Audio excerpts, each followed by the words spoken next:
हमारे खुदावंद यीशु की अंजील मुक़द्दस मत्ती के मुताबिक उसका 10वां बाब 34वीं आयत से 11वें बाब की पहली आयत तक। एक दिन यीशु ने अपने 12 रसूलों को ये हिदायत की, ये मत समझो कि मैं ज़मीन पर सुलह कराने आया हूँ। सुलह कराने नहीं बल्कि तलवार चलवाने आया हूँ, क्योंकि मैं इसलिए आया हूँ कि आदमी को उसके बाप से और बेटी को उसकी माँ से और बहू को उसकी सास से जुदा कराऊँ, और आदमी के दुश्मन उसके घर वाले होंगे। जो कोई बाप या माँ को मुझसे ज़्यादा प्यार करता है वो मेरे लायक नहीं, और जो कोई बेटे या बेटी को मुझसे ज़्यादा प्यार करता है वो मेरे लायक नहीं, और जो कोई अपनी सलीब ना उठाए और मेरे पीछे ना होले वो मेरे लायक नहीं। जो कोई अपनी जान बचाता है उसे खोएगा, लेकिन जो मेरी खातिर अपनी जान खोता है उसे बचाएगा।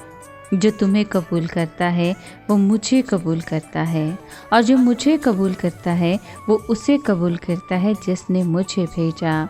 जो कोई नबी के नाम से नबी को कबूल करता है वो नबी का अजर पाएगा, और जो कोई रास्तबाज के नाम से रास्तबाज को कबूल करता है वो रास्तबाज का अजर पाएगा। और जो शागिर्द के नाम से इन छोटों में से किसी को सिर्फ एक प्याला ठंडा पानी ही पिलाए, मैं तुमसे सच कहता हूँ कि वो अपना अजर हरगिज़ न खोएगा। जब यीशु अपने 12 शागिर्दों को हिदायत कर चुका तो वहाँ से रवाना हुआ ताकि उनके शहरों में तालीम दे और मुनादी करे। पाक कलाम के पढ़े और सुने जाने पर खुदावंद की बरकत हो, खुदा का शुक्र हो। अजीज़ दोस्तों, यीशु मसीह ने कहा कि ये ना सोचें कि मैं ज़मीन पर अमन लाने आया हूँ। अपनी बात की वजाहत करते हुए उन्होंने बताया कि उनके पैगाम की वजह से रिश्तेदार एक दूसरे से जुदा हो जाएंगे, क्योंकि कुछ उसे कबूल करेंगे और कुछ उसे रद्द कर देंगे।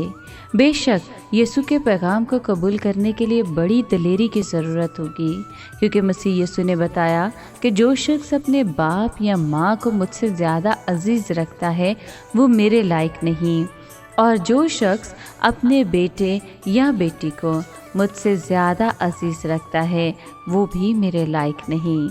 लेकिन कुछ लोग यीशु के पैरोकारों के पैगाम को कबूल भी करेंगे, क्योंकि यीशु ने कहा, जो कोई मेरे इन शागिर्दों में से किसी को इसलिए एक प्याला ठंडा पानी पिलाता है क्योंकि वो मेरा शागिर्द है, उसे अजर ज़रूर मिलेगा।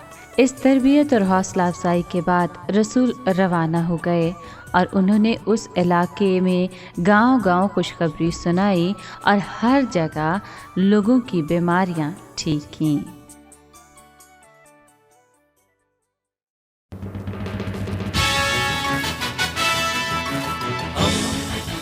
दोस्ती का पैगंबर, रेडियो वेरितास एशिया।